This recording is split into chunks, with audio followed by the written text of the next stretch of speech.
രാധ ഞാൻ രാധ കണ്ണനെ മറക്കാത്ത രാധ. രാധ ഞാൻ രാധ കണ്ണനെ മറക്കാത്ത രാധ.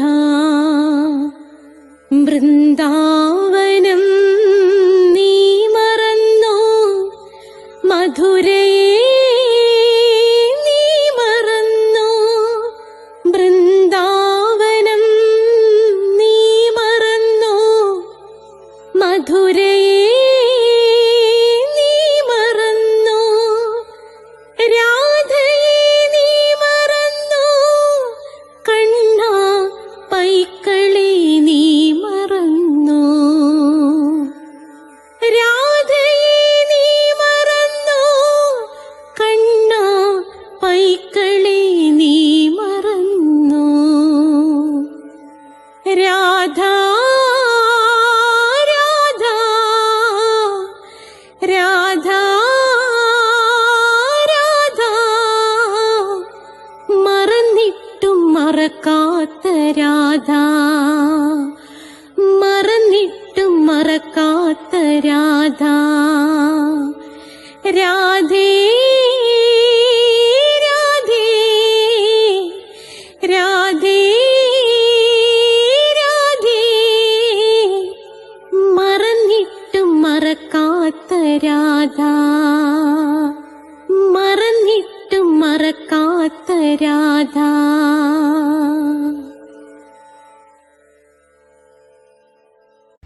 രാധേ രാധേ ഓ രാധേ രാധേ രാധേ രാധേ ഓ രാധേ രാധേ. രാധേ രാധേ എന്ന ചാനലിലേക്ക് എല്ലാ പ്രേക്ഷകർക്കും സ്വാഗതം. ഇന്ന് ഭഗവാൻ ശ്രീബുദ്ധൻ എഴുതിയ ധർമ്മപദമാണ്. ഇതിനു മുമ്പുള്ള എപ്പിസോഡ് കാണാൻ ആഗ്രഹമുള്ളവർ പ്ലേലിസ്റ്റ് എടുത്താൽ മതി. സബ്സ്ക്രൈബ് ചെയ്യുന്നവർക്ക് എല്ലാ തിങ്കളാഴ്ചയും 12 മണിക്ക് നാരായണീയത്തിൻ്റെ ക്ലാസ് കിട്ടും. ചൊവ്വാഴ്ച നിങ്ങൾക്ക് 12 മണിയാകുമ്പോൾ കൃഷ്ണൻ്റെ കാമുകി രാധയുടെ ജനനം മുതൽ മരണം വരെയുള്ള ജീവിതം നിങ്ങൾക്ക് വളരെ റിസർച്ച് നടത്തി അവതരിപ്പിക്കുകയാണ്. 124 എപ്പിസോഡായി കഴിഞ്ഞിരിക്കുകയാണ്. നിങ്ങൾ 124 തൊട്ട് കാണുക. സമയം കിട്ടുമ്പം പ്ലേലിസ്റ്റ് എടുത്ത് ഒന്നേന്ന് കാണുക. അതുകൂടാതെ വ്യാഴാഴ്ച അഷ്ടപതിയാണ്. അഷ്ടപതി എന്നും വീട്ടിൽ ചൊല്ലണം. സർവ്വ ഐശ്വര്യങ്ങളുണ്ടാകും, സന്താനങ്ങളെ കൊണ്ട് നേട്ടമുണ്ടാകും. എല്ലാ വെള്ളിയാഴ്ചയുമാണ് മോക്ഷം കിട്ടാൻ വേണ്ടി ധർമ്മപദം. അതുകൂടാതെ ഇംഗ്ലീഷ് സംസാരിക്കാൻ ആഗ്രഹിക്കുന്നവർക്ക് സ്പോക്കൺ ഇംഗ്ലീഷിൻ്റെ ക്ലാസ് ഉണ്ട്. എൻ്റെ അടുത്ത് വന്ന് പഠിക്കണമെന്നുള്ളവർക്ക് ഞാൻ കൊല്ലത്താണ്, വന്നാൽ മതി. ദൂരെ ഉള്ളവർക്ക് താമസ സൗകര്യമുണ്ട്. കണ്ണൂരും തൃശ്ശൂരും ഒക്കെ ഉള്ളവർ ഇവിടെ വന്ന് പഠിക്കുന്നുണ്ട്. അതുകൂടാതെ പിന്നെ ജ്യോതിഷമുണ്ട്. ഓരോ മാസത്തിൽ ജനിച്ചവരുടെ ഫലം, ഓരോ നക്ഷത്രത്തിൽ ജനിച്ചവരുടെ ഫലം, ജ്യോതിഷപരമായി എന്ത് സംശയമുണ്ടെങ്കിലും എൻ്റെ ഫോൺ നമ്പർ ഡിസ്ക്രിപ്ഷൻ ബോക്സിലുണ്ട്. 9645333999. തികച്ചും സൗജന്യമായിരിക്കും. അതേ കണക്ക് പ്ലേലിസ്റ്റ് എടുക്കുമ്പോൾ അഷ്ടാവക്ര ഗീതയുണ്ട്. അതിൻ്റെ മാസ്റ്റർ പീസാണ്. നിങ്ങൾ തീർച്ചയായും അത് കേൾക്കണം. പ്ലേലിസ്റ്റ് എടുക്കുമ്പോൾ ഹിന്ദുക്കൾ അറിയേണ്ടവയുണ്ട്. പിന്നെ ക്ഷേത്രങ്ങളിൽ പോകാൻ ആഗ്രഹിക്കുന്നവർക്ക് ടെമ്പിൾസ് എന്ന ഇതിലുണ്ട്. രാധാറാണിയെക്കുറിച്ച് കൂടുതൽ അറിയാൻ ആരാണ് രാധ 3 എപ്പിസോഡ് ഞാൻ ഇറക്കിയിട്ടുണ്ട്. ഷോർട്ട് വീഡിയോ ആണ് അതെന്ന് പറയുന്നത്. പിന്നെ ഭക്തമീരയെക്കുറിച്ചുള്ളതുണ്ട്. അപ്പോൾ നിങ്ങൾ അതൊക്കെ നിങ്ങൾ കേൾക്കുക. പിന്നെ ജനറൽ എന്ന ഐറ്റത്തിൽ നിങ്ങൾക്ക് ഗുണമുള്ള ഒരുപാട് കാര്യങ്ങളുണ്ട്. അപ്പം നമുക്ക് ആരംഭിക്കാം. ഓം മഹാഗണപതേ നമഃ. ഓം മണിപത്മേ ഹും. ഓം ശ്രീ രാധാകൃഷ്ണായ നമഃ. ഓം രാധായേ സ്വാഹ. രാധേ രാധേ ഓ രാധേ രാധേ രാധേ രാധേ ഓ രാധേ രാധേ രാധേ രാധേ ഓ രാധേ രാധേ രാധേ രാധേ ഓ രാധേ രാധേ രാധേ രാധേ ഓ രാധേ രാധേ രാധേ രാധേ ഓ രാധേ രാധേ. ബർസാനെ വാലി രാധാ റാണി കി ജയ്. എൻ്റെ മാതാവ് രാധാ റാണി കി ജയ്. എനിക്ക് രോഗങ്ങൾ വരാതെ കാത്തുരക്ഷിക്കുന്ന രാധാ റാണിയമ്മ കീ ജയ്. എന്നെ സർവ്വ പാപങ്ങളിൽ നിന്നും മോചിപ്പിക്കുന്ന എൻ്റെ പൊന്ന് രാധാ റാണിയമ്മ കീ ജയ്. അതുപോലെ ഇതിനകത്ത് ഞാൻ രാധിക കവചം ഇട്ടിട്ടുണ്ട്. രാധിക കവചം 2 ഉണ്ട്. ശിവൻ പറഞ്ഞതുകൊണ്ട് അത് ചൊല്ലണം. ആ 2 കവചം ചൊല്ലുമ്പോഴാണ് നമുക്ക് ഗുണം കിട്ടുന്നത്.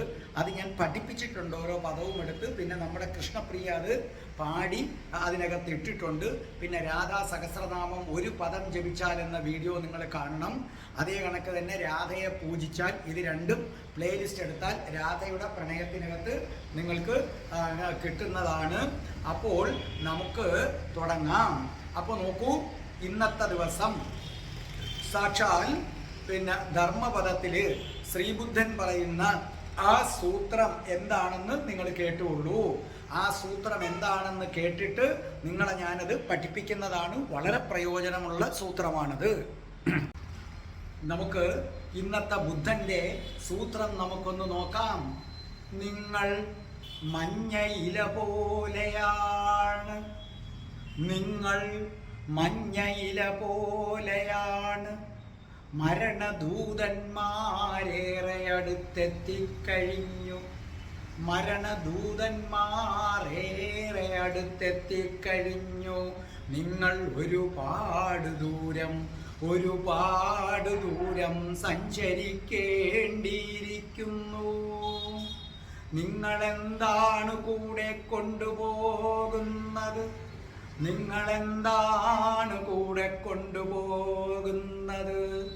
നിങ്ങളെന്താണ് കൂടെ കൊണ്ടുപോകുന്നത്?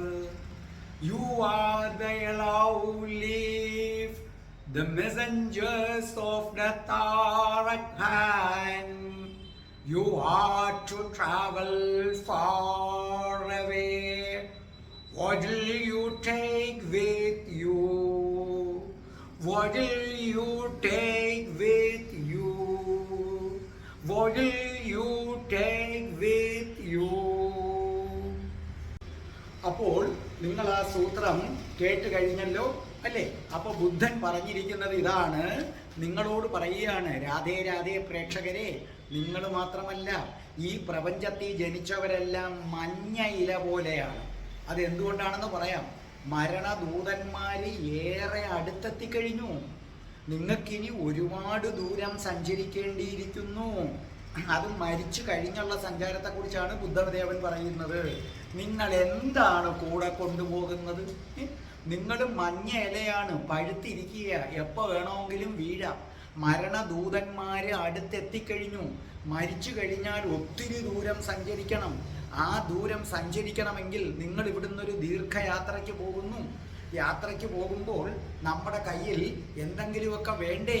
എന്നാലല്ലേ നമുക്ക് ആ യാത്രയിൽ വല്ലതുമൊക്കെ കഴിക്കണ്ടേ?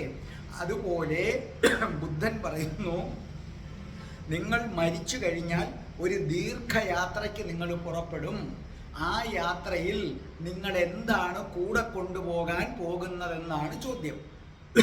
ഓർമ്മിക്കുക, ഗൗതമ ബുദ്ധൻ, ആ നാമം സത്യത്തിൽ തേനിനേക്കാൾ മധുരതരമാണ്, സ്വർണത്തേക്കാൾ തിളക്കമുള്ളതാണ്, ദൈവത്തേക്കാൾ ദൈവീകതയുള്ളതാണ്. ശരിക്കും ഭാരത ഭൂമിക്ക് കിട്ടിയ വരദാനമാണ് ആരെന്ന് പറയുന്നത്? സാക്ഷാൽ ശ്രീകൃഷ്ണ ഭഗവാന്റെ അവതാരമായ ശ്രീ ബുദ്ധൻ എന്ന് പറയുന്നത്. ഇവിടെ ബുദ്ധ ഭഗവാൻ പറയുന്നത് നമ്മുടെ ജീവിതത്തിൽ പരമപ്രധാനമായി രണ്ട് കാര്യങ്ങളേ ഉള്ളൂ. അതാണ് ബുദ്ധൻ പറയുന്നത്. ഒരു മനുഷ്യൻ്റെ ജീവിതത്തിൽ പരമപ്രധാനമായി രണ്ട് കാര്യങ്ങളേ ഉള്ളൂ. ഒന്ന് ജനനം, മറ്റൊന്ന് മരണം. അതിനിടയിലുള്ള ബാക്കിയെല്ലാം വെറും നിസ്സാരമാണ്. നമുക്ക് പരമപ്രധാനമായത് ഒന്ന് ജനനം, രണ്ട് മരണം. അതിൻ്റെ ഇടയിൽ ബാക്കിയുള്ളതൊക്കെ വെറും നിസ്സാരം. ഇതിനകത്ത് ജനനം നടന്നു കഴിഞ്ഞു, ഇനി നമുക്കൊന്നും ചെയ്യാനില്ല. നമുക്ക് എന്തോ ചെയ്യാൻ പറ്റും? ജനനത്തിൻ്റെ കാര്യത്തിൽ നമുക്കൊന്നും ചെയ്യാനില്ല. അതേസമയം ഓർക്കുക, മരണം സംഭവിച്ചിട്ടില്ല. പക്ഷേ ഏത് നിമിഷം വേണമെങ്കിലും മരണം സംഭവിക്കാം. ചിലപ്പോൾ നമുക്കിനി 1 സെക്കൻഡേ കാണൂ, ചിലപ്പോൾ 5 മിനിറ്റേ കാണൂ. മരണം ഏത് രൂപത്തിൽ വരുന്നു എന്ന് നമുക്ക് അറിയാൻ പറ്റില്ല. രോഗം വേണമെന്നില്ല. നിങ്ങൾ കുളിക്കാനായി കുളിമുറിയിൽ കയറുന്നു, ചിലരറിയുന്നില്ല ഇതാ ഞാൻ അവസാനമായി കുളിമുറിയിൽ കയറിയാന്ന്. ഒന്ന് കാല് തെറ്റിയാൽ മതി, അപ്പൊ തലയിടിച്ചാ മതി, അപ്പൊ കുളിമുറിയുടെ രൂപത്തിൽ വരാം. ഒന്ന് പ്ലെയിനിൽ കയറിയാൽ മതി, മരണം വിമാനത്തിന്റെ രൂപത്തിൽ വരാം. അവിടെ നിന്ന് നിങ്ങൾക്ക് രോഗമില്ല, പൂർണ്ണ ആരോഗ്യവാനാ. വണ്ടിയും എടുത്ത് പുറത്തു പോകുമ്പോൾ മതി, ഒരു വണ്ടി വന്ന് ഇടിച്ചാൽ മതി. നടക്കാൻ പോകുന്നവൻ രാവിലെ ഒരു ചായയും കുടിച്ച് നടക്കാൻ പോകുമ്പോൾ അറിയുന്നില്ല ഇതാ അവസാനത്തെ ചായയാണെന്ന് അറിയുന്നില്ല. എന്തിനു പറയുന്നു? ഒന്ന് രാവിലെ നടക്കാൻ പോകുമ്പോൾ ഒരു പട്ടി കടിച്ചാൽ മതി, തീർന്നു. പേവിഷബാധ, കുത്തിവയ്പ് എടുത്താൽ പോലും ഇപ്പം മരിക്കുന്നു. പട്ടി കടിക്കുമ്പോൾ നമുക്ക് ആകെ ചെയ്യാൻ പറ്റുന്നത് അതാണ്, ഓടിച്ചെന്നൊരു കുത്തിവയ്പ് എടുക്കുക. പക്ഷെ ആ കുത്തിവയ്പ് എടുത്തിട്ടും ആളുകൾ മരിക്കുന്നു. പിന്നെ ജലത്തിന്റെ രൂപത്തിൽ കടലിലൊന്ന് കാല് നനയ്ക്കാൻ ചെന്നാൽ മതി, ഒരു തിര വന്ന് കൊണ്ടുപോകും. നദിയിലൊന്ന് മുങ്ങിക്കുളിക്കാൻ ഇറങ്ങിയാൽ മതി, അറിയില്ല, ചിലപ്പം അതിൻ്റെ ആഴങ്ങളിലേക്ക് പോകും. അപ്പൊ ബുദ്ധൻ പറയുന്നു, മനുഷ്യ, മരണം നിന്റെ മുമ്പിൽ, നിന്റെ വീട്ടിനകത്ത് തന്നെ ഉണ്ട് മരണം. നിന്റെ വീട്ടിനകത്ത് കുളിമുറിയുടെ രൂപത്തിൽ മരണം ഇരിപ്പുണ്ട്, സ്റ്റെപ്പിന്റെ രൂപത്തിൽ ഇരിപ്പുണ്ട്. അറിയാതെ സ്റ്റെപ്പ് ഇറങ്ങുമ്പോൾ ഒരു സ്റ്റെപ്പിന് പകരം 2 സ്റ്റെപ്പായാൽ മതി, അല്ലെങ്കിൽ കാലൊന്ന് തെന്നിയാൽ മതി. കമന്നടിച്ച സ്റ്റെപ്പിലൂടെ ഉരുണ്ട് വീഴുമ്പോൾ തലയൊന്നിടിച്ചാൽ മതി. അപ്പം മരണം പുറത്തല്ല, നിങ്ങളുടെ വീടിന്റെ അകത്ത് തന്നെ മരണം ഇരിപ്പുണ്ട്. അതുപോലെ നിങ്ങളുടെ ഉള്ളിലും ഇത് ഇരിപ്പുണ്ടെന്നുള്ള സത്യം നിങ്ങൾ അറിയുക. അപ്പം ഏത് നിമിഷം വേണമെങ്കിലും മരിക്കാം. അപ്പൊ നമുക്ക് ഒന്ന് ഉറപ്പായി കഴിഞ്ഞു, നമ്മൾ മരിക്കും. അപ്പൊ ബുദ്ധിമാന്മാരെന്ത് ചെയ്യും? മരണത്തിന് മുമ്പ് വേണ്ടുന്ന തയ്യാറെടുപ്പുകൾ നടത്തും, അല്ലേ? ഇപ്പൊ നോക്കൂ, നമ്മുടെ കുറെ പേരെ കാശ്മീർ വന്ന് പാകിസ്ഥാൻ കൊന്നു കഴിഞ്ഞപ്പോഴേക്കും അവർക്ക് ഉറപ്പായിട്ടും അറിയാം നമ്മുടെ കയ്യിൽ നിന്ന് തിരിച്ചടി കിട്ടുമെന്ന്. ആ തിരിച്ചടി കിട്ടുമെന്ന് അറിഞ്ഞപ്പോൾ അവർ വേണ്ടുന്ന മുൻകരുതലുകൾ എടുത്തു. മനസ്സിലായ? അവര് വേണ്ടുന്ന മുൻകരുതലുകൾ എടുത്തു. നമുക്കും ഇന്ത്യയെ സംബന്ധിച്ചിടത്തോളം കാശ്മീരിൽ ആക്രമണം നടന്നു, ഭീകരന്മാർ വന്ന് നമ്മുടെ ആൾക്കാരെ കൊന്നു. ഇതിനുശേഷം ഇപ്പം നമ്മളും മുൻകരുതൽ എടുത്തു. കാരണം ഇനി ഇവന്മാര് വേണമെങ്കിൽ വരാം എന്ന് നമുക്കറിയാം. അപ്പം നമ്മൾ എന്ത് ചെയ്യുന്നു? നമ്മുടെ പ്രധാനപ്പെട്ട കാശ്മീരിലെ മേഖലകളിലൊക്കെ പട്ടാളക്കാരെ വെച്ചു. അപ്പം നമ്മൾ മുൻകരുതൽ എടുത്തു. പിന്നെ പാകിസ്ഥാൻ എടുത്ത മുൻകരുതൽ നമ്മുടെ ആയുധത്തിൻ്റെ മുമ്പിൽ ഒരു പുണ്ണാക്കം അല്ലാത്തതുകൊണ്ട് അവന്മാർ തീർന്നു. അത് വേറൊരു കാര്യം. അപ്പോൾ ഇനി നാളെ നിങ്ങളെ ഒരാൾ ആക്രമിക്കാൻ വരുമെന്നറിഞ്ഞാൽ, അല്ലെങ്കിൽ വേണ്ട ധാരാളം പട്ടികളുള്ള ഒരു റോഡിലൂടെ നടക്കാൻ പോകുന്നു എന്നറിഞ്ഞാൽ നിങ്ങളൊരു മുൻകരുതൽ എടുക്കത്തില്ലേ? ഒന്നുകിൽ ഒരു വടിയെടുത്ത് കയ്യിൽ വെച്ചേക്കും, അല്ലെങ്കിൽ ഒരു കാലം കൊടയെങ്കിലും എടുത്ത് വെച്ചേക്കും. കാരണം പട്ടി വന്നാൽ എന്ത് ചെയ്യാം? അടിച്ചു ഓടിക്കാം. ഒരു യാത്ര പോകുമ്പോൾ നമ്മുടെ കയ്യിൽ പൈസയുണ്ട്, ഇറങ്ങുമ്പോഴും നമ്മുടെ അമ്മ വന്ന് പറയട്ടെ ഇതും കൂടി ഇരിക്കട്ടെ, വേണ്ട അത് ഇരിക്കട്ടെ, ഒരു വഴിക്ക് പോകുന്നതല്ലേ. അപ്പം നമ്മൾ എന്തെങ്കിലും ഒരു കാര്യം ആപത്തോ അല്ലാത്തതോ വരുമെന്നറിഞ്ഞാൽ നമ്മൾ എപ്പോഴും ഏതെടുക്കും? ഒരു മുൻകരുതൽ എടുക്കാറുണ്ട്, അല്ലേ? നമ്മളിപ്പം ഈ കൊല്ലപ്പണിക്കും ആശാരിപ്പണിക്കും ഒക്കെ പോകുന്നവർ നേരത്തെ ടെറ്റനസ് ഓക്സൈഡ് എടുത്ത് വെച്ചേക്കും. കാരണം അഥവാ അവർ ഈ പണി ചെയ്യുമ്പോൾ ആണിയോ എന്തെങ്കിലും കൊണ്ട് കാല് മുറിഞ്ഞാൽ അത് പഴുക്കരുത് എന്നുള്ളത് കൊണ്ടാണ് ടെറ്റനസ് ഓക്സൈഡ് എടുക്കുന്നത്. അപ്പം ഏതൊരു ബുദ്ധിയുള്ളവൻ ആപത്ത് വരുമെന്നറിഞ്ഞാൽ നമ്മൾ എന്ത് ചെയ്യും? മുൻകരുതലെടുക്കും. നിങ്ങളങ്ങനെ എന്തെല്ലാം കാര്യത്തിൽ മുൻകരുതൽ എടുക്കുന്നു, അല്ലേ? നിങ്ങൾ ഷുഗർ വരുമെന്ന് പേടിച്ചിട്ട് മധുരമുള്ളത് കഴിക്കില്ല, പായസം കഴിക്കില്ല. കൊളസ്ട്രോൾ വരുമെന്ന് പേടിച്ചിട്ട് ചിലർ കൊളസ്ട്രോൾ വരുത്തുന്ന മുട്ടയോ ഇറച്ചിയോ അതൊക്കെ കഴിക്കാതിരിക്കുന്നവരുണ്ട്, അല്ലേ? അപ്പം നമ്മൾ ഷുഗർ നമ്മളെ ആക്രമിക്കാൻ സാധ്യതയുണ്ട് എന്ന ചിന്തയിൽ ഷുഗർ വരാതിരിക്കാൻ നമ്മൾ എന്ത് ചെയ്യുന്നു? മധുരം ഒഴിവാക്കുന്നു, ചോറ് കുറയ്ക്കുന്നു, മലക്കറിയുടെ അളവ് കൂട്ടുന്നു, മുൻകരുതൽ എടുക്കുക. അങ്ങനെ ഒരു ഷുഗർ വരാതിരിക്കുന്നതിന് പോലും മുൻകരുതൽ എടുക്കുന്ന നിങ്ങൾ മരണം വരുമെന്ന് നിങ്ങൾക്ക് ഉറപ്പാണ്. ആ മരണം വരാതിരിക്കാൻ എന്ത് മുൻകരുതലെടുത്തു? അല്ലെങ്കിൽ മരണത്തെ നേരിടാൻ വേണ്ടി നിങ്ങൾ എന്ത് മുൻകരുതലെടുത്തു? അപ്പൊ ശരിക്കും പറഞ്ഞാൽ ഒരാപത്ത് വരുമെന്നറിഞ്ഞിട്ട് മുൻകരുതൽ എടുക്കാത്തവന്റെ പേര് വിഡ്ഢി എന്നല്ലേ? അതല്ലേ അവൻ്റെ പേര്. അപ്പം നിങ്ങളൊക്കെ വിഡ്ഢികളാണ്. കാരണം മരണം വരുമെന്നറിഞ്ഞിട്ട് നിങ്ങൾ ഒരു മുൻകരുതലും എടുക്കുന്നില്ല എന്ന് മാത്രവുമല്ല, ഈ മരണത്തെ ഫേസ് ചെയ്യാൻ നിങ്ങൾക്ക് മടിയാണ്. മരണമെന്ന വാക്ക് ഉച്ചരിക്കാൻ പോലും നിങ്ങൾക്ക് പാടാണ്. അപ്പം നിങ്ങൾ മരണത്തെ മനഃപൂർവ്വം അങ്ങ് അവഗണിക്കും. നിങ്ങൾ ഷുഗറിനെ അങ്ങനെ ചെയ്യില്ല, ഷുഗർ വരുമെന്നും പറഞ്ഞ് മുൻകരുതലെടുക്കും. പക്ഷെ മരണത്തെ നിങ്ങൾ എന്ത് ചെയ്യുന്നു? ആ വാക്ക് പോലും ഉച്ചരിക്കാൻ പാടാ. നമുക്ക് അഥവാ മരണമെന്ന് പറയണമെങ്കിലും അല്ലെങ്കിൽ മരണത്തെക്കുറിച്ച് പറയണമെങ്കിലും നമ്മൾ കുറെ കൂടെ വളഞ്ഞ വഴി അങ്ങ് സ്വീകരിക്കും. നമ്മൾ എന്താ പറയുന്നത്? മരണമെന്ന് പറയാൻ നമുക്ക് മടിയാ. നമ്മൾ എന്താ പറയുന്നത്? ദൈവം അങ്ങ് വിളിച്ചു. ചിലർ പറയും കൂടുതൽ ഇഷ്ടമുള്ളവരെ ദൈവം നേരത്തെ വിളിക്കും. ചിലർ പറയും ശരീരം മാത്രമേ മണ്ണിനടിയിൽ പോകൂ, ആത്മാവിന് ഒരിക്കലും നാശമില്ല. അപ്പോഴും മരിച്ചു എന്ന് പറയത്തില്ല, പേടിയാ. അതിനെ മനോഹരമാക്കുകയാണ്. ചിലർ പറയും സ്വർഗത്തിലേക്ക് കൊണ്ടുപോയി, ചിലർ പറയും വൈകുണ്ഠത്തിലേക്ക് പോയി. ചിലർ ഒരാൾ മരിച്ചെന്നല്ല പറയുന്നത്. എന്താ പറയുന്നത്? ഇന്ന് ഏകാദശിയല്ലേ, അല്ലെങ്കിൽ ഇന്ന് വാവല്ലേ, ഇന്ന് മരിച്ചാൽ സ്വർഗവാതിൽ 7 തുറന്നിരിക്കുകയാണ്, അപ്പൊ ഇന്ന് ജീവൻ പോയത് കൊണ്ട് അങ്ങെത്തും. കണ്ടോ?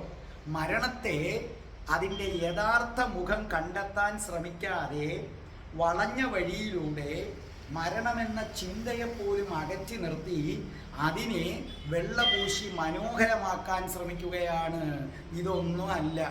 ഒരാളങ്ങ് മരിച്ചതുകൊണ്ട് നേരെ ഉടനെ സ്വർഗത്തിൽ പോകും, ഏകാദശിക്ക് മരിച്ചതുകൊണ്ട് വൈകുണ്ഠത്തിൽ പോകും, വാവിന് മരിച്ചതുകൊണ്ട് അങ്ങനെ പോകും, ഇങ്ങനൊന്നും കരുതരുതേ. അങ്ങനൊന്നും അവിടെ ഒന്നും പോകത്തില്ല. അത് പോകണമെങ്കിൽ മരിക്കുന്നതിന് മുമ്പ് നിങ്ങൾ എന്തെടുക്കണം? നിങ്ങൾ മുൻകരുതലുകൾ എടുക്കണം. പക്ഷേ നിങ്ങൾ അത് ചെയ്യാതെ ഇങ്ങനെ സ്വർഗത്തിൽ പോകും, വൈകുണ്ഠത്തിൽ പോകും. എപ്പോഴെങ്കിലും ആരെങ്കിലും നരകത്തിൽ പോകുമെന്ന് പറഞ്ഞിട്ടുണ്ടോ? ഇല്ല. കാരണം എന്തുകൊണ്ട്? അത്രമാത്രം നമ്മൾ എന്ത് ചെയ്യുന്നുണ്ട്? മരണത്തെ ഭയപ്പെടുന്നുണ്ട്. പക്ഷെ മരണം ഒരു സത്യമാണ്.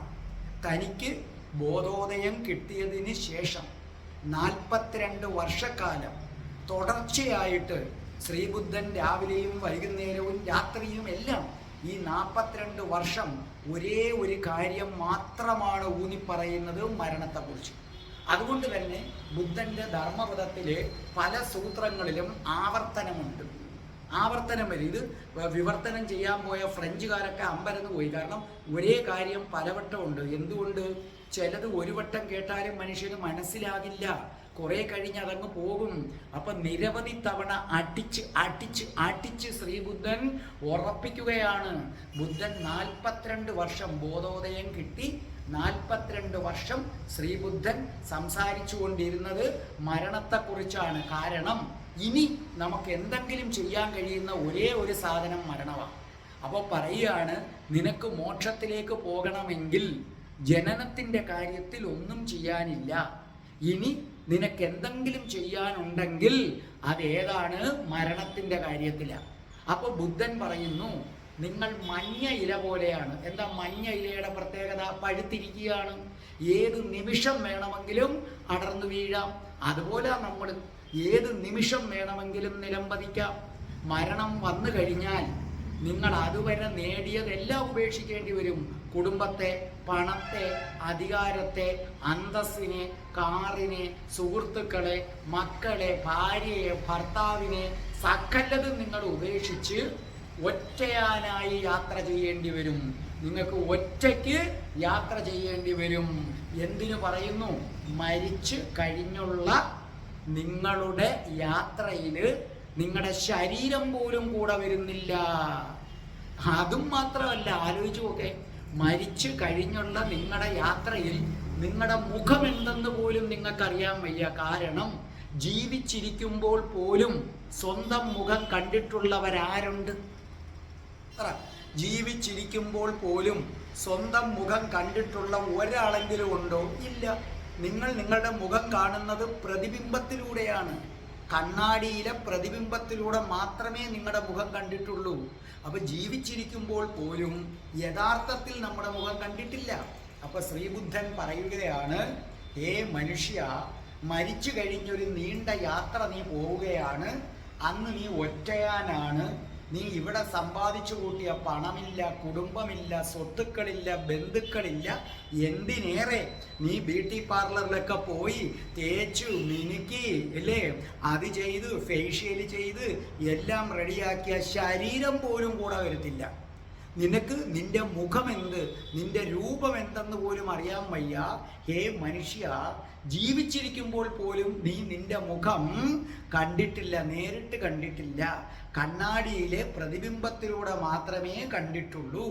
ഇനി ബുദ്ധൻ പറഞ്ഞു, നമ്മളൊരു യാത്രയ്ക്ക് പോകുമ്പോൾ ആഹാര സാധനങ്ങളും പണവും മറ്റും കരുതുന്നത് പോലെ തന്നെയാണ് മരിച്ചു കഴിഞ്ഞുള്ള യാത്രയിലും കൂടെ കൊണ്ടുപോകാൻ കരുതണം.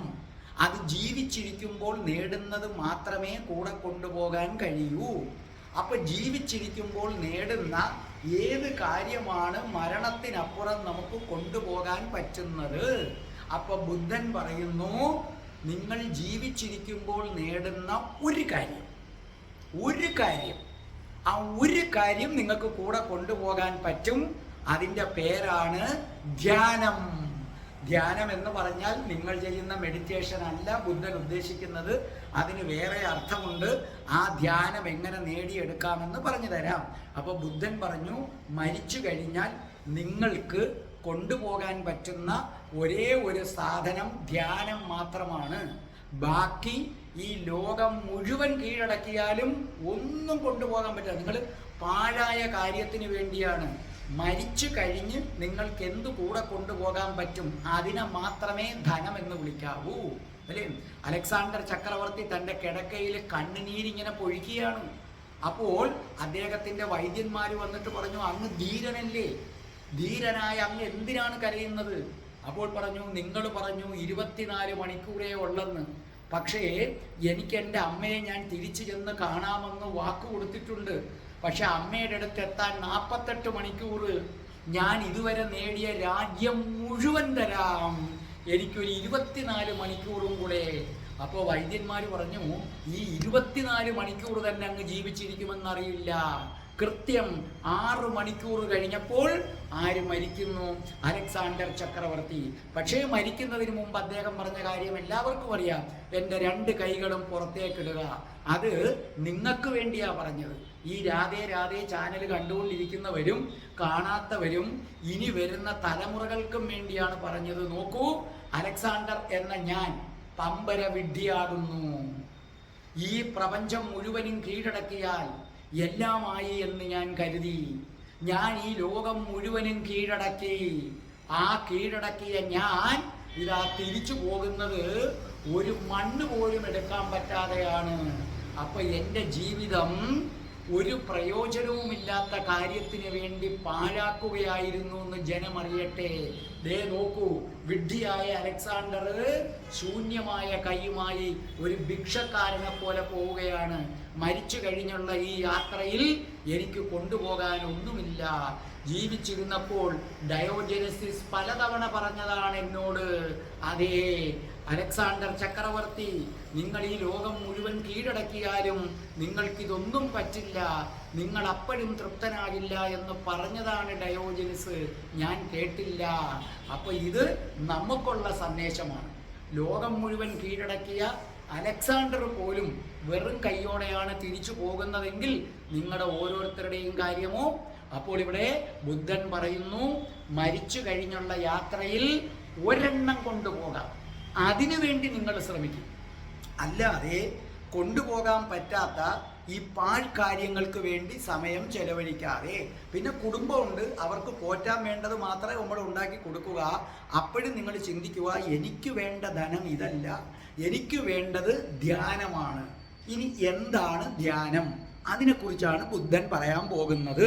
വളരെ പ്രധാനപ്പെട്ടത്, മരിച്ചു കഴിഞ്ഞുള്ള യാത്രയിൽ നിങ്ങളുടെ സുഖത്തിനും തൃപ്തിക്കും വേണ്ടി കൂടെ കൊണ്ടുപോകാൻ പറ്റുന്ന ഭൂമിയിലെ ഒരേ ഒരു ധനം, അതിൻ്റെ പേര് ധ്യാനം.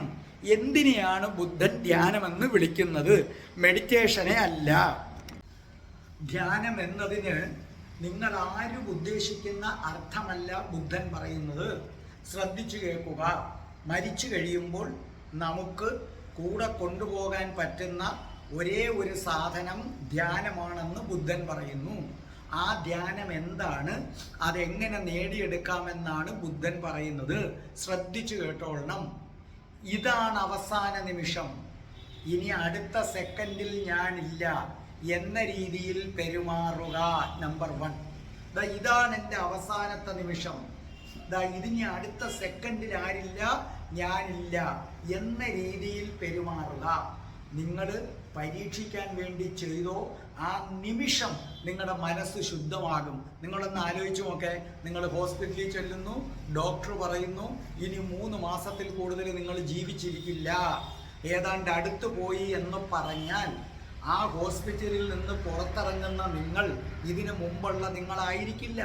ആ ഡോക്ടറുടെ അടുത്ത് നിന്ന് പുറത്തിറങ്ങി 3-4 ദിവസം കഴിഞ്ഞ് നമ്മൾ റോഡിലൂടെ നടന്നു പോകുമ്പോൾ നമ്മുടെ ഒരു വിരോധിയെ കണ്ടാൽ, പണ്ട് പിണങ്ങിയിരുന്ന ഒരാളെ കണ്ടാൽ, പണ്ടൊക്കെ നമ്മൾ കാണുമ്പോൾ തലയൊക്കെ ഇങ്ങനെ വെച്ച് അങ്ങനെ കാണാത്ത മട്ടിലങ്ങ് പോകും. അതല്ലെങ്കിൽ കണ്ടോടാ ഞാൻ പോകുന്നതെന്ന മട്ടിൽ പോകും. പക്ഷേ മരണം അടുത്തു എന്ന് ഡോക്ടർ പറഞ്ഞ് 3-4 ദിവസം കഴിയുമ്പോൾ നിങ്ങൾ പുറത്തേക്ക് പോകുമ്പോൾ നിങ്ങൾ പിണങ്ങിയിരിക്കുന്ന ഒരാളിനെ കണ്ടാൽ, അല്ലെങ്കിൽ ശത്രുവിനെ കണ്ടാൽ, നിങ്ങൾ നടന്നടുത്തിയെല്ലും. എന്നിട്ട് പറയും എന്താണ് നമുക്ക് തമ്മിലുള്ള വിരോധം, നമുക്കെല്ലാം പറഞ്ഞു തീർക്കാം അല്ലേ, മനുഷ്യന്റെ കാര്യങ്ങളൊക്കെ ഇത്രയേ ഉള്ളൂ, നമുക്കെല്ലാം പറഞ്ഞു തീർക്കാം. അയാൾ അത്ഭുതപ്പെട്ടു പോകും. നിങ്ങൾ അത് കഴിഞ്ഞ് നടന്നു പോകുമ്പോൾ നിങ്ങളുടെ അടുത്ത് ഒരു കൊച്ചുകുട്ടി വിശക്കുന്നു എന്ന് പറഞ്ഞാൽ അതിന് മുമ്പലത്തെ നിങ്ങളല്ല. പിന്നെ നിങ്ങൾ ചിലപ്പോൾ അവനെ കടയിൽ കൊണ്ടുപോയി കയറ്റി ഇരുത്തി ഭക്ഷണം വരെ വാങ്ങിച്ചു കൊടുത്തെന്നിരിക്കും. അല്ലെങ്കിൽ അവന് നന്നായി കഴിക്കാനുള്ള ഒരു പൈസ കൊടുക്കും. കാരണം മരണം വന്നു, ഇനി എനിക്ക് ഭൂമിയിലെ ദിവസങ്ങൾ കുറവാണെന്ന് കരുതുന്ന നിമിഷം നിങ്ങളുടെ മനസ്സിൽ നിന്ന് അകന്ത കുത്തി ഒലിച്ചു പോയി. നിങ്ങൾ ശാന്തമായി ശുദ്ധ മനസ്സായിട്ട് നിങ്ങൾ മാറുകയാണ് ചെയ്യുന്നത്. എന്നിട്ട് ബുദ്ധൻ പറയുന്നു, ഉറങ്ങാൻ പോകുമ്പോൾ നിങ്ങൾ വിചാരിക്കുക ഇത് ഒരു പക്ഷേ അവസാനത്തെ രാത്രിയാകാം. അതോടുകൂടി നിങ്ങളങ്ങ് മാറും. നിങ്ങളൊന്ന് ആലോചിച്ച് നോക്കേ. ഇന്ന് ഉറങ്ങാൻ പോകുന്നു, അവസാനത്തെ രാത്രി. നാളെ രാത്രി, അടുത്ത ദിവസം രാത്രിക്ക് മുമ്പ് തീരുമെങ്കിൽ ഇന്ന് ഉറങ്ങാൻ പോകുമ്പോൾ നിങ്ങളുടെ പങ്കാളിയെ നിങ്ങൾ നെഞ്ചോട് അമർത്തിപ്പിടിക്കും. അവരോട് കാണിക്കുന്ന സ്നേഹം അതിവലുതായിരിക്കും. എല്ലാവരോടും ഒരു കരുണയോടുകൂടി നിങ്ങൾ പെരുമാറും. അപ്പൊ ബുദ്ധൻ പറയുന്നു, ഇതാ എൻ്റെ അന്ത്യനിമിഷം ഇതാണ്. ഒരു പക്ഷേ ഇനി അടുത്ത നിമിഷം ഞാനില്ല, അല്ലെങ്കിൽ ഇന്നും കൂടെ ഉള്ള എൻ്റെ ജീവിതം, നാളെ മുതൽ ഞാനില്ല എന്ന് നിങ്ങൾ കരുതുക. അങ്ങനെ അന്ത്യനിമിഷം ഇതാണെന്ന് തോന്നും വിധം അത്ര തീവ്രതയോടെ ജീവിക്കാൻ കഴിയുമെങ്കിൽ ബുദ്ധൻ പറയുന്നു, നിങ്ങൾ പോലും അറിയാതെ അതിമഹത്തായ ഒരു ഊർജം നിങ്ങളിലേക്ക് പ്രവഹിക്കും. ഈ ഊർജമാണ് ധ്യാനം. ഈ ഊർജമാണ് നിങ്ങൾക്കുള്ള ധനമെന്ന് പറയുന്നത്. ശ്രദ്ധിച്ചു കേട്ടോളണം. അപ്പൊ നിങ്ങളങ്ങനെ ജീവിക്കുമ്പോൾ അത്രമാത്രം തീവ്രതയോടെ ജീവിക്കാൻ കഴിയുമെങ്കിൽ ഒരു മഹത്തായ ഊർജം, കാരണം നാളെ മരിക്കും എന്ന രീതിയിൽ ഇന്ന് ജീവിച്ചാൽ ഒരു വലിയ ഊർജ പ്രവാഹം നിങ്ങളുടെ ശരീരത്തുണ്ടാകും. 2, ബുദ്ധൻ പറയുന്നു ശുദ്ധിയോടെ ജീവിക്കണം, അശുദ്ധി പാടില്ല. അശുദ്ധി എന്നതിന് ബുദ്ധൻ പറയുന്നത് ആഗ്രഹം എന്നാണ്. ആഗ്രഹം എന്നത് ഒരിക്കലും നിങ്ങൾ ഉദ്ദേശിക്കുന്ന ആഗ്രഹമല്ല. ജോലി കിട്ടണം, മോളെ കെട്ടിക്കണം, അതല്ല ആഗ്രഹം. ബുദ്ധനെ വളരെ ഇതായിട്ട് കാണുന്നതാണ്. അങ്ങനല്ല ബുദ്ധൻ ഉദ്ദേശിക്കുന്ന ആഗ്രഹം. ബുദ്ധൻ പറയുന്നത് ഇത്രയേ ഉള്ളൂ, നിങ്ങൾ അടുത്ത നിമിഷത്തെക്കുറിച്ച് ചിന്തിക്കാതിരിക്കുക. ഇപ്പം മണി 2:30 മനസ്സിലായില്ലേ? 2:45 എന്തായിരിക്കും സംഭവിക്കുന്നത്? ഇന്ന് 3 മണിക്ക് എന്ത് സംഭവിക്കും? ഇന്ന് രാത്രി, നാളെ, അങ്ങനെ അടുത്ത നിമിഷം ഭാവിയെക്കുറിച്ച് ചിന്തിക്കാതിരിക്കുക എന്ന് പറഞ്ഞിട്ട് ബുദ്ധൻ പറയുന്നു, ഞാൻ വാക്ക് തരുന്നു. ബുദ്ധൻ പറയുകയാണ്, ഞാൻ വാക്ക് തരുന്നു, നിങ്ങൾ ഭാവിയെക്കുറിച്ച് ചിന്തിക്കാതിരിക്കുമെങ്കിൽ ഈ നിമിഷം മുതൽ ഞാൻ ഇനി ഭാവിയെക്കുറിച്ച് ചിന്തിക്കുന്നില്ല. നാളെ എന്ത് നടക്കും, ഇച്ചിരി കഴിഞ്ഞ് എന്ത് നടക്കും, ചിന്തിക്കുന്നില്ല അതിനെക്കുറിച്ച്. അങ്ങനെ നിങ്ങൾ വിചാരിക്കുമെങ്കിൽ ബുദ്ധൻ പറയുന്നു, ഞാൻ നിങ്ങൾക്ക് വാക്ക് തരുന്നു, നിങ്ങൾ ജനനത്തിൽ നിന്നും മരണത്തിൽ നിന്നും രക്ഷപ്പെടുന്നു എന്ന് മാത്രവുമല്ല, ഒരു കാരണവശാലും നിങ്ങൾ ഭാവിയെക്കുറിച്ച് ചിന്തിക്കത്തില്ല എങ്കിൽ ഏതാണ്ട് 91 ദിവസങ്ങൾ അങ്ങനെ നിങ്ങൾ ജീവിക്കുമെങ്കിൽ ഭാവിയെക്കുറിച്ച് ഒരു കാരണവശാലും ചിന്തിക്കുന്നില്ല. അങ്ങനെ നിങ്ങൾ ജീവിക്കുമെങ്കിൽ നിങ്ങൾ നിങ്ങളുടെ ശരീരത്തെയും നിങ്ങളെയും നിങ്ങൾ രണ്ടായി കാണും. ഈ ദേഹത്തെയും നിങ്ങളെയും രണ്ടായി കാണും. ഏതുപോലെ വിളക്കിനെയും തിരിയെയും രണ്ടായി കാണുന്നത് പോലെ. ഇപ്പം വിളക്കിനകത്താണ് തിരി നിന്ന് കത്തുന്നത്. പക്ഷേ ഇതെന്ന് പറഞ്ഞു കഴിഞ്ഞാൽ വിളക്ക് വേറെ, തിരി വേറെ. അതുപോലെ ഈ ശരീരം വേറെ, ഇതിനകത്ത് കത്തുന്ന ഒരു തിരിയാണ് യഥാർത്ഥത്തിൽ ഞാൻ, ഒരു പ്രകാശമാണ് ഞാൻ.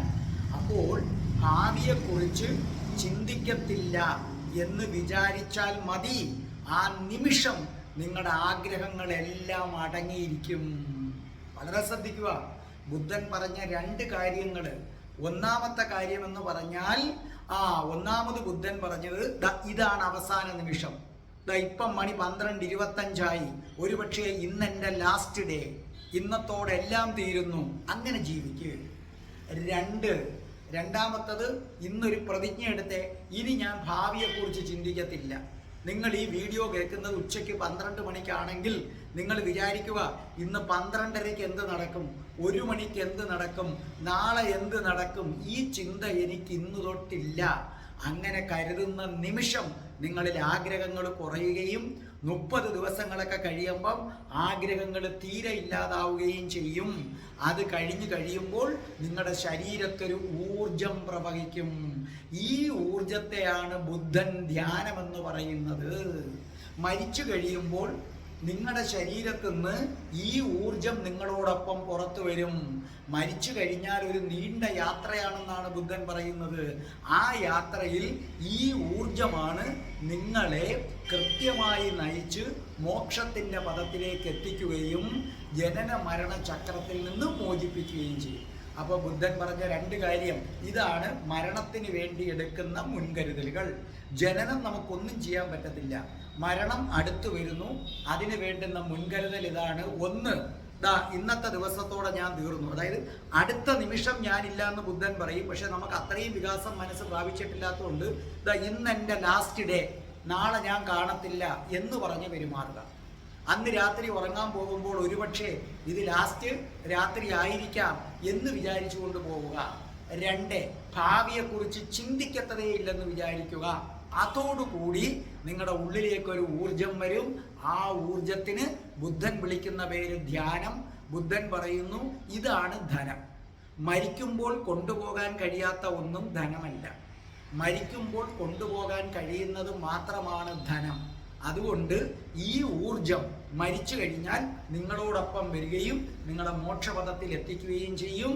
ഇന്ന് തൊട്ട് നിങ്ങൾ ഓർമ്മിക്കുക, ഏത് നിമിഷവും മരിക്കാം, ഞാൻ ഇന്നും കൂടെ ഉള്ളെന്ന ധാരണ.